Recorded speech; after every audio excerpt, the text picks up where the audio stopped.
Et aujourd'hui, Maître Ig Matadi, sur les ondes de Top Congo FM, a fixé opinion pour nous que non, Ferregola sera bel et bien détaché sous condition d'ici les 15. Donc, avant les 15, tout comme les 15, on a Ferregola a relâché.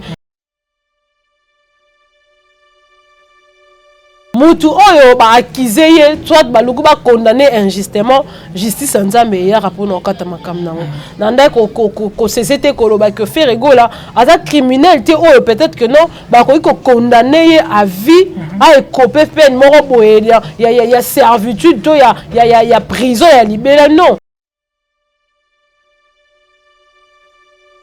Il y a un lelo to moni balobi na biso Ferregola a kozala libéré mais sous condition. Cela n'empêche pas que Ferregola a une liberté totale parce que déjà to yebi mingi so appelle si montu liberté provisoire parce que dossier o ba moni que peut-être mise à sa charge et ont pesé lourdé. Ko sepelisa biso makasi Gaulois on est déjà assez patienté to bandi ko patienter lelo te Ferregola a sali au moins un mois dans la prison et alors aujourd'hui ce qui a bénéficié de la liberté provisoire tout c'est là pourtant qu'on bénéficie de la liberté totale de Romo la Ferregola a osongé la biso na mabele na pays na et donc ils ont essayé mingi Kevin koyoka au moins message wana et soulager déjà mitema ya bato. Nul n'est au-dessus de la loi. Tout le monde a le président de la République peut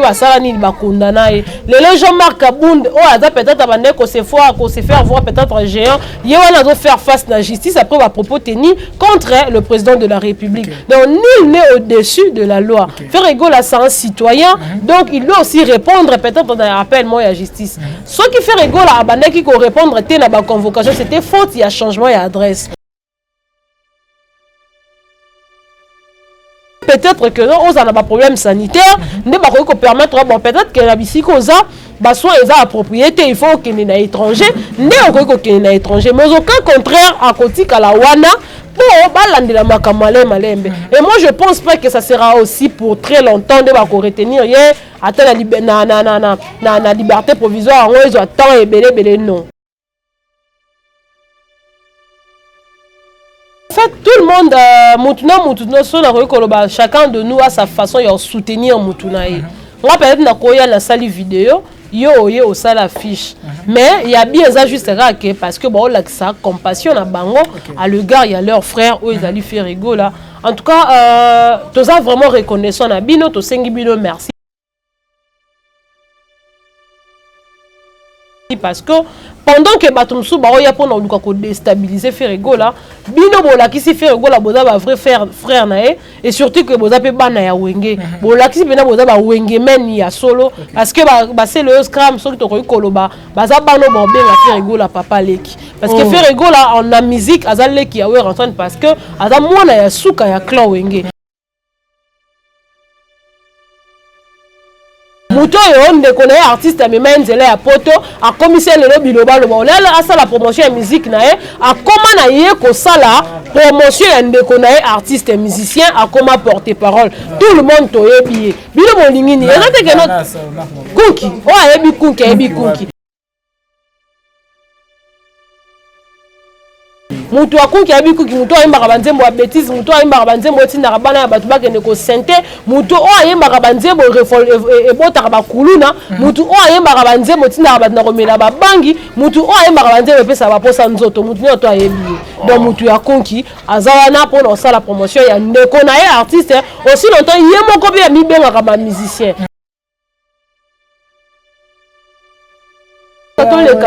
banzembo ya courte joie nzembo courte joie nzembo courte joie yo kango beta wa elongo kuna epesi disque ezoteka moko ya dynastie o dynastie ezoteka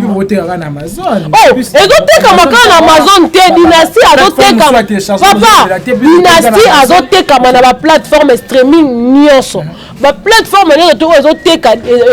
eteka ba musique ba artiste yeba ke dynastie azoteka ma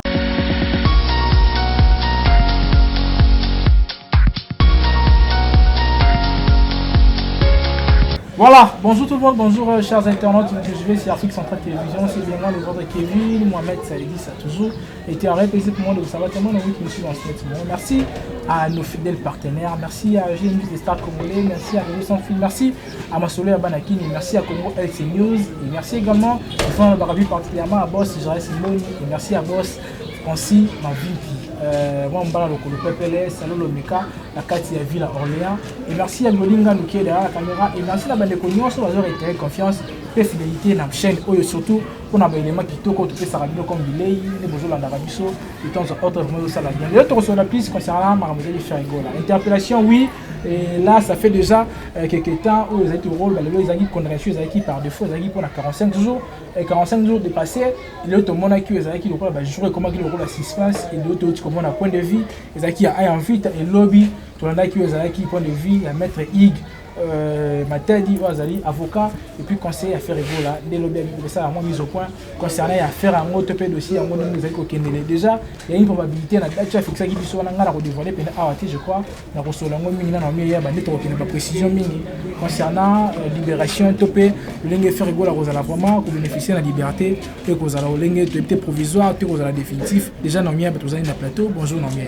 Bonjour Kevin Mohamed, bonjour Naba Internet Nyonso ya Afrique Centrale Télévision, Internet Nyonso tout le monde entier, surtout beaucoup plus abonnés fidèles il y a Afrique Centrale TV. En tout cas un grand merci à toi Kevin d'accepter encore ya ko vendre na ibunga na lelo poto meka ko solo o yo prévoir to solo lelo. Un grand merci na Francis Mavim puis babi moi le kolo pepele, babi so dans bezo ba 14 sous qui a bien salon le meka coiffure chaque jour salon zalaka vraiment en activité surtout ba week-end, aux besoin qu'on se faire belle, qu'on se faire beau salon Zamoko salon le meka coiffure qu'on a en France bisika Mav coiffure Azali na Orléans. Un grand merci à Greg Gossé de Loirantin Gaulois et à Kati Bambo Tenoya wana solo bana balia partenaire ou l'équipe partenaire nous a tout babi Miss 007 muzado tikate ko surprendre nga Miss 007 orobomanga comme sous na ABC en tout cas merci à trop aux autres ça penza bolingo non aux ana ngo envers nga na omi ya ba moi na musala na bino en tout cas bo continuer ko sa bongo wana défi pe défi on a tisi comme to longo la moté Kevin na biso mutu wana dollar est bien quand même maman oh oui so pe papa dollar est bien que chef toloba donc azolemba ko surprendre nga na ba surprise tika tenzamba lola pambola wa baksa susu ya mingi mama bijou elemba balobi partenaire na ngai mama Suzy mama na rite depuis Yvon na couronne to kozela kaka en tout cas et ko sala bien ko sakanate un grand merci na les blancs mais no mobali ya mama Adèle Bezoa Giscard Diacre d'Orléans motema ya mama Janine Kabila to komona te en tout cas monisa biso pour et ko sala bien. Nous la messe en Simba Mobile, il y a maman Emilia. Daniel Boroké, c'est l'homme selon le cœur de quelqu'un. Mon conseiller privé à moi-même, Balobi, Nzambalo, la Kalator, Sakaneto, Kaneba, Merveille. En tout cas, Kevin Mohamed, non, le Baming, t'es Malobanao. Malobambo, quand on a déjà eu Baïna Malobélé, mais quand même, tu as manqué au sol. Déjà, tu as dit, faire rigolo à Zaki interpellé, et puis qu'on a la chose qui déjà 45 jours. Par défaut, les Zaki, le c'est les cas qui, bien qu'ils aient déjà dépassé, mais comment il y a le cas de suspense. Et je crois qu'on a eu récemment, dans une émission pour ça qui n'a pas été Afrique Centrale auto sola qui plus concernant Maramona est-ce que moyen zaté managers na biso ezali aya vita to pe papa na biso Matadi ba ko sala mise au point pour na dossier oyo et l'autre zu ba réponse nyonso la managers déjà yaki asa ki mise au point na ndenge na ye o lo ba ki lelo tant faire gola roya ikozala makambo e ko beta makati awa tozonga siko na côté à Matadi maître Matadi o lelo a éclaircir biso concernant Maramebele où ils ont déjà les 15 août le cola to sur la bongo faire égale aux la relâcher mais sous condition tout ce que qu'on a voilà Kevin Mohamed en tout cas merci Penza pour la motuna wana na sur yomoko zongi parce que otuna nga l'autre fois concernant pour la nini ba bureau ya faire égale à topé ba avocat ba ko se prononcer té na sur réponse na nga na ebisa que za la que bureau to avocat à se prononcer à pamba te avocat za lokola ngai na yo te to ko vendre to zui caméra to vendre to bando sala analyse non avocat il faut avoir ordre et outil et pas ya bateau baza likolo mais aya ko pesa bino information oyo eza vrai de peur que aloba likamusuzo après ye moka yesu ko revenir na maloba na ye bo robenga ye peut-être que non aza ridicule soit bo benga ye que non aza incompétent oyo ba mambo salati ya wana affaire oyo eza judiciaire balandela ka yango malembe jusqu'à ce que ba ye la bino eloko oyo ekotia batu la tranquillité. Les lots moni maître Ig Matadi aye koyebisa biso parce que déjà va maître Ig Matadi aye koyebisa biso to mone a invita o azali managers ya faire rigola ndenge ka olobi asala ki publication mais publication on ezaki la incertitude parce que bato belé bande komi tout na lobaka mbala moko qu'est-ce qui se passe et puis ayebisa bino bozala toujours connecté. Alors nous on était connectés mais déjà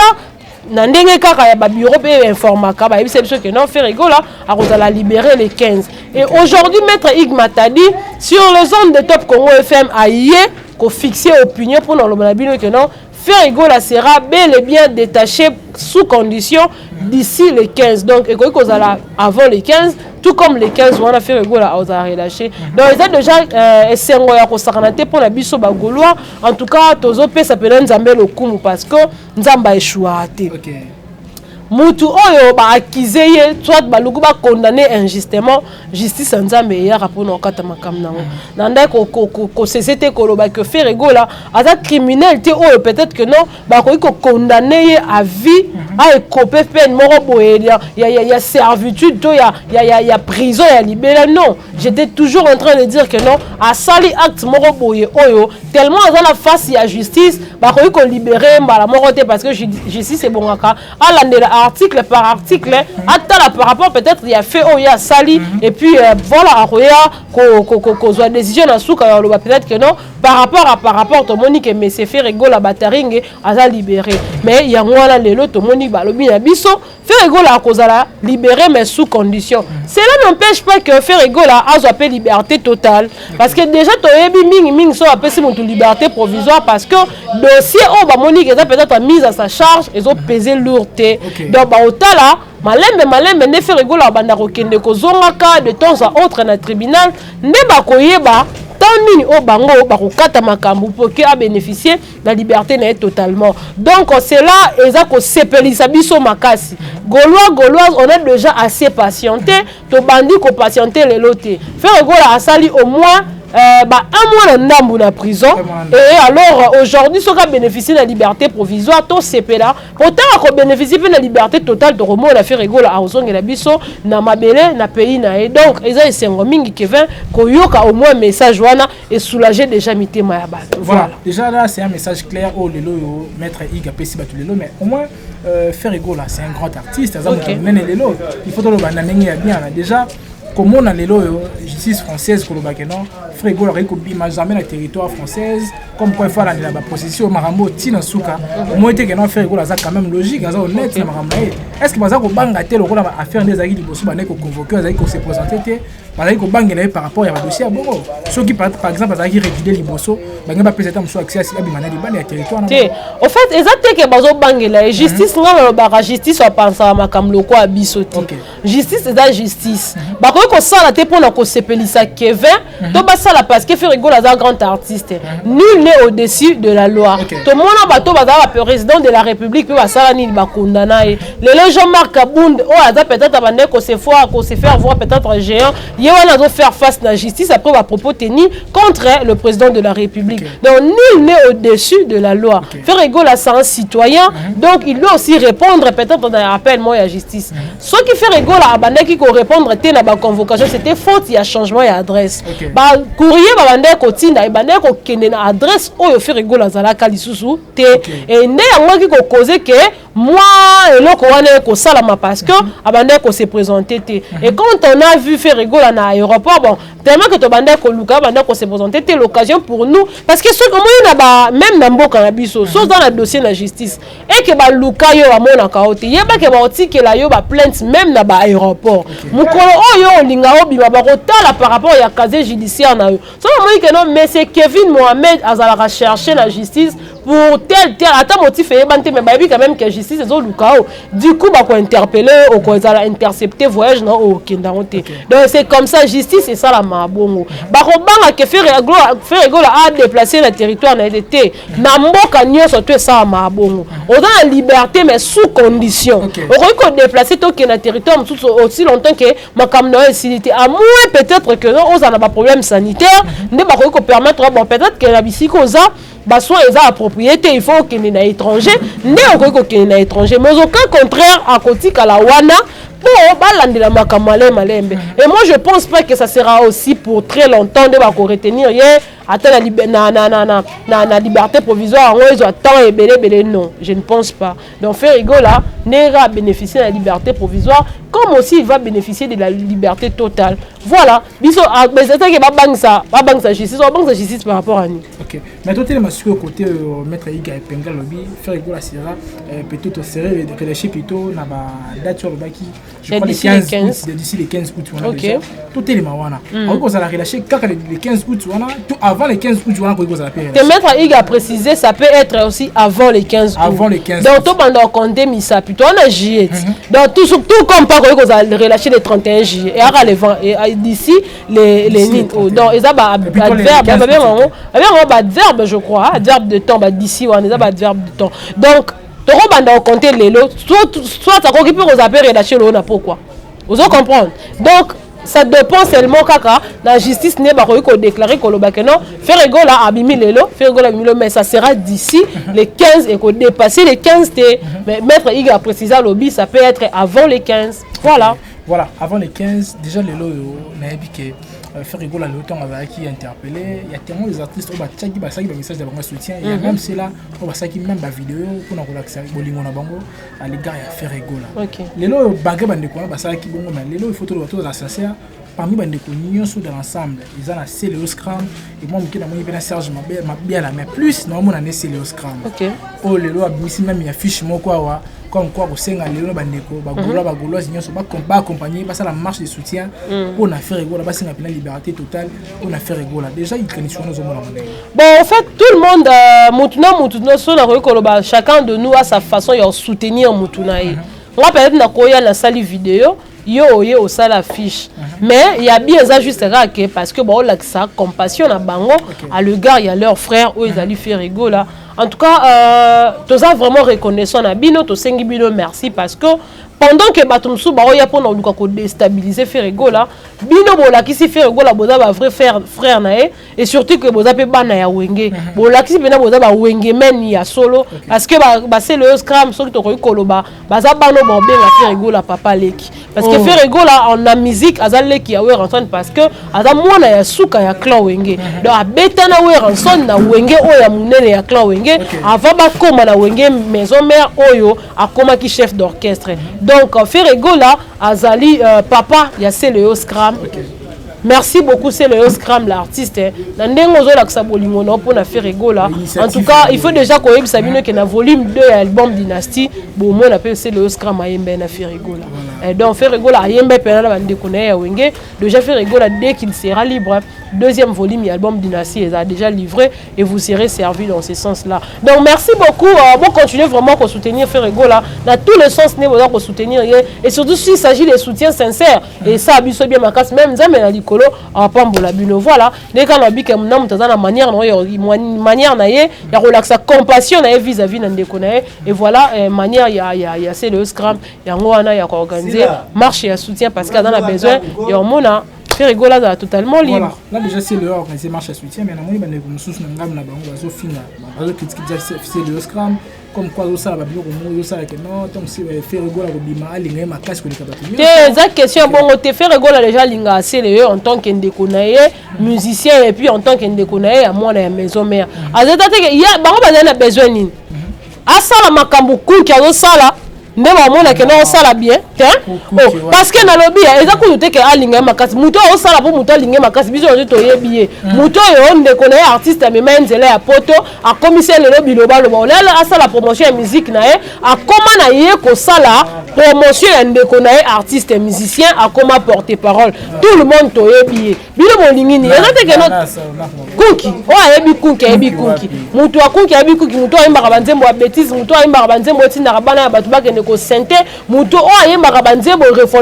ebotaka bakuluna mutu o ayembaka banzembo tinda batu na komela babangi mutu o ayembaka banzembo epesa baposa nzoto mutu nyoto ayebi donc mutu ya konki azawana pour na sala promotion ya ndeko na ye artiste aussi longtemps ye moko bi mibengaka ba musicien nzokande azaka na porter parole donc ça na moi la cité que non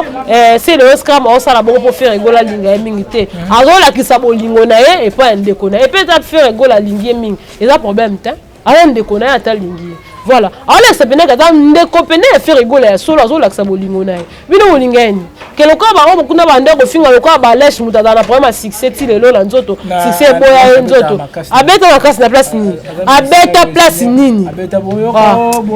papa totika tolekani banzembo ya courte joie nzembo ya courte joie nzembo ya courte joie yo oyoka yango ebeta wapi elongo kuna epesi diske ezotekama lokola dynastie dynastie ezotekama ezotekama kaka na Amazon te dynastie azotekama papa dynastie azotekama na baplateforme streaming nyonso baplateforme nyonso oyo etekaka bamusike ya baartiste yebake dynastie azotekama kala mingi te tokoyela bino déjà bilan soki tokoki kobenga yango compte rendu ya ndenge dynastie ezotekama epuis bozala sur et certain tokoya na évaluation epuis bozala sur et certain ke Ferregola azwa diske bagola bapesa Ferregola diske akozwa ngo yo kanti aza lokola artiste na bino ana baabone fictif abeti ba 100 milliards matikala ozwa te diske te baabone fictif yaya aigle oyo soso abetaki aigle azwaki aveuglement aigle oyo wapi oyo ya tika Ferregola c'est un grand esprit Ferregola c'est une grande Ferregola c'est une grande puissance Ferregola c'est une grande puissance Ferregola c'est un grand esprit Ferregola c'est une icône ya musique Ferregola c'est le père de l'indépendance ya musique africaine topé musique congolaise Ferregola c'est l'héros national Ferregola c'est un patrimoine na kati ya musique nyonso surtout kati na ye donc Ferregola etikaka tosala misère oyo ya ye moko epuis omoni nayebi si nayebi yo omoni monimo basala efere te yango wana ti donc bokopakata omoni ntango Ferregola nayebi ke ebele boande kozela Ferregola pourrir na prison batika te nayebisa bino natia bino otende batia ya nzambe bosala bakakila mabe baluka biso mabe omoni mabe oyo bango balobake non ils nous ont souhaité le mal mais Dieu l'a transformé en très bien et là oh bango balukela Ferregola ndelo nde nzambe a transformé en très bien ils vous feront la guerre mais baolonga bino te yango wana vos ennemis seront réduits en rien yango wana bozala réduits en rien boluka boclouer Ferregola mais bobosanaki ke Ferregola aza na talent oyo eza réel et quand le talent est réel le succès est éternel et le succès ya Ferregola eza ya éternité moto telema samba na Ferregola aza te nani musicien oyo akolobaki nana telema na beta na Ferregola aza te baenvie ya Ferregola na danse Ferregola atikeli bango danse batikala badanser Ferregola aza koévolue Ferregola ye na mongongo muta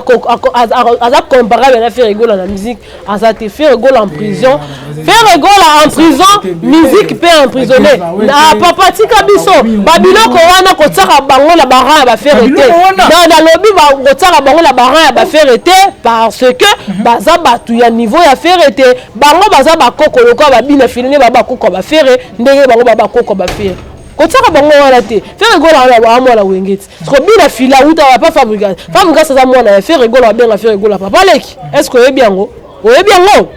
Ferregola aza papa ya Fabregas koko ya bina file bana wana baza ba petit o babimi banzema mwana ba bina file ba oyo zo luko comparer na Ferregola wala baza bato la koko tala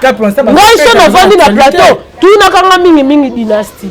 mingi dynastie na ta yo sala qui porte parole ya mutu monte awa biso Ferregola je suis Ferregola tu es Ferregola nous sommes les Gola vous êtes les gladiateurs biso mingi dynastie to sala promotion ya dynastie to teka dynastie to lia dynastie to beta trap to lia trap to tambola trap to loba trap to sala effort Ferregola tango zobima libanda akuta dynastie ndenge za évoluer parce que bisika Ferregola za na bisabino ana sengo ya kosakana nango te parce que bisika za aoyela bino ba nouveauté Ferregola innovation na innovation Ferregola ayeli bino trap bino boyela biso ba bloc ya kala bloc nini ya bandal ya bandal bloc ya bandal la station bloc et comme monotonie et comme monotonie ya zalaka na bazali nzoka ndemo vrai jaloux ya Ferregola donc na yebisi bino ya kosakana mingi tala na yebisi bino Ferregola c'est un grand artiste ya kosakana te c'est un grand musicien te on a beta l'histoire mutu soutien na yebiso atobeta dynastie album du maître dynastie album oyo ça la fierté ya musique congolaise tala biloko dynastie pesi dynastie pesi ba carte rose ba rumba trap apesi biso ba royaume kunga ekoyeba na yango na sur le marché donc kalaté bozwa clip ya carte rose ozwa biloko ozobima na carte wana faire rigola aza professionnel azosala biloko ya professionnalisme donc faire rigola je t'aime. Oh, voilà. Papa, on a le logo par là. Oh, mais je t'aime, faire rigola, j'aime l'artiste faire rigola parce que oui, oh, je défends faire rigola, je dois l'aimer. Comment tu peux défendre quelqu'un sans pour autant l'ingaï? Ouais, non, ça ironie. Tu dois d'abord aimer quelqu'un pour défendre dans sa femme, il a fait rigola et je le défends par rapport à l'amour que j'ai pour lui. Voilà. Voilà. Déjà, oh, papa, il est bien ok, on a lobé la faire rigola. Papa, il habite, oui, habite. On a lobé la faire rigola. Je dois l'aimer. Oh, ayebi. Voilà. Déjà, on est là-bas. Tout qui ne se fait rigola en détention. Faire rigola toujours na boka mais tolo baka zangi liberté na ndenge toujours sur la on na ndenge ya musique qui ne se connaît ba statistique moro normal le lo faire rigola zana en détention le lo nani a combler vide ya faire rigola le na musique. On t'a combler vide de faire rigola za te bino mo monte ke banda faire rigola za ya kanga musique pesa ya kanga. Tes musiques au Canada. Tes musiques au Canada, moi qui vais. Nani abete, tout ça maman va via wengete, maman va via wenge. Ma caméra va via wenge, ça qui spectacle au banga balak sabatuke. Après dislocation, ba sali réunification pour le lac sabatuke non, to kabona ki lelo to zongani, wana to ko content na musique comme telle. Mais musique ndenge za ke mutazo produire azo pesa, azo beta, azo sa nini. Azate depuis faire rigola d'ailleurs au Canada, musique pesa au Canada. Alors le coup on a libéré musique à libérer parce que quand la musique c'est fait rigola mutobo yango azate hein quand la musique ayaya aigle so na betika lance bien pas à quoi aigle oh soso zo bunda taka aigle ndaka pimbwaka mais soso mutapimbwaka na hauteur moya ah ma beti aigle akoki ko pimbo te pour à s'échapper na soso otangela aigle ni babilo apama ba aigle na batelemisa ni na pasteur bango te yaya problème eza na ngote problème eza te yango wana nete force ya artiste yango wana nete force ya artiste eza ntango osali album na yo ozoteka etekama mpe kotekama nango emonanaki azotekama mpe si oatteindre mpe objectif fait rigola asalaka jamais baannulation ya babiloko na ye bango bawelelaka babiloko lelo bakomi owelela bafestival alors kaka mutu inga na organise festival abi naya boinvite ngako bakoma kosenga bainvitation na ndenge ya kosenga pardon ko bobenga ngako tala kaka petit na bino nani na bino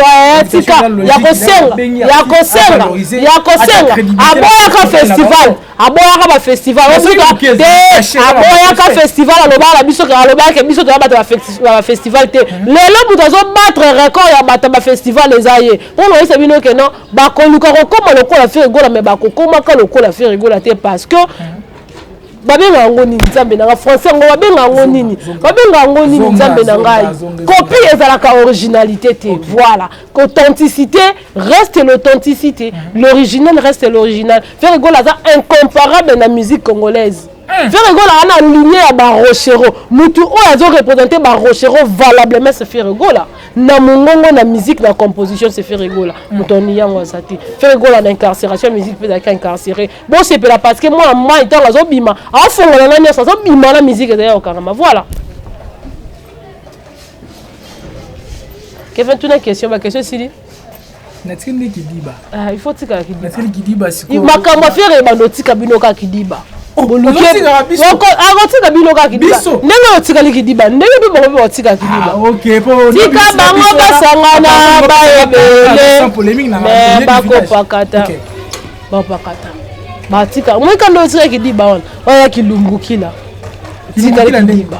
Nebe bo tika Kidiba. Wana ya kilumbukila. Voilà. Voilà, non mais déjà là il faut lancer un message déjà à Gaulois, Gauloises parce que là oui bien que le message est passé et pas mettre à Matadi mais batebele na dit que même papa le soir azali ya kokangama ata ba biso que papa zoya déjà a commis pembe na zoya déjà na ndako on ngaka Matadi bano tala papa ndenga oya na musika bango yo azala oka pena motema ezaya kokita kaka vraiment te OK so ko lancer message na faire plutôt na ba fan wana lelo ko yebisa bango ni te ba fan na faire rigola ba mikolo ba fan na faire rigola ba mature baza ba conscient aussi ba lobby na ba tout Kevin to beta lisolo ya faire rigola véritable musicien vrai musicien mutu oyo musique elesaka faire rigola laisse musique te la musique elesaka donc to beta lisolo ya faire rigola to kende na bangambo ba détracteur te pardon donc ba femme ya faire rigola ba gauloise ba gladiateur baza bato ba ramikolo ba la conscience ato moni mutu aza faire la faire rigola aza muke keba aza na conscience aza na mayele ya mboloko donc ba comprendre makambu facilement aza na posa te ayoka baloba na deux fois trois fois te déjà tant avocat yeba yebi que non avocat aza mutu ko sakana te avocat aza mutu aya ko pesa ba message est vrai biso déjà tolobaki ba yokaki yango avocat le loi aye a confirmer message est passé donc ba fa na fait rigola baza patient et loko bango ba sala na minjo zaka ke ba pousse album dina saison kende ozo sa biso yango bien ngwana merci Gaulois merci Gauloise merci Gladiateur en tout cas merci pour bola sapena bolingo na bino pour artiste na bino fait rigola donc bon continuer ko la bolingo na potang papa ko bimali banda en tout cas a sepela na bino sukoleka parce que bisika za a sepela na bino bisika za avant na kaina biki akoma yanga te lokwa mutu mo beso bakangi abandone angaya bakangi ngai awa na lukaka kutu ko sa loko na pas te faire rigola bongo te chaque instant ya faire rigola et apportera un plus na vie na ye donc à chaque fois faire rigola l'exara un instant te ya vie na ye ça qu'à penser elo nya ko sala donc azana vision ya pongo mona musika donc bango bazo bakomona bakoki kozala pesa ko ngala lobi azana vision ya pongo donc yazaka la pona koma inspiration sur inspiration donc faire rigola obima libanda obima la musique pe obima na biloko ya sika donc faire rigola c'est l'innovation vous comprenez faire rigola c'est l'innovation voilà atunyo soto bo soutenir biso en tout cas ba grand merci parce que bozo la sa penza bolingo na bino pona musala to sela bino. Bon, continuez à s'abonner au maximum d'Afrique Centrale Télévision, votre seule unique chaîne d'information, chaîne où vous défendre faire rigola. En tout cas, vous allez belé, vous s'abonner à la page officielle et faire rigola. Et surtout, ne vous laissez pas tromper. Bon, mature. Donc, vous avez une information vraie. Vous avez apprécié. Bon, il y a une information à la télé. Bah, il y a un faire rigola. Bah, il y a un panzana. Non, bon, panzanité. Beaucoup panzana bien. Sauf que vous avez attention. Nekonanga. Exil forcé. Kende pena bima. Po. Tant on fait rigola zo bima libanda. Na bisi déjà que liberté conditionnée, mais vous n'allez pas pour très longtemps pour obtenir liberté totale. Bako bakata. Merci. Bonne maison gracieuse. Maison gracieuse, bah le bien pas papa Alfred Namokoto, na petit 24 maison gracieuse c'est pas papa Alfred vous la poso melalo ko ya malili o kitisa mungongo olongola ba dépression, olongola ba stress. En tout cas, la maison gracieuse et pas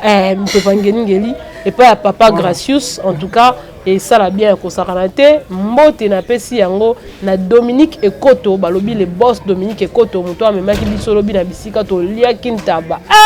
na ba boss Miss 007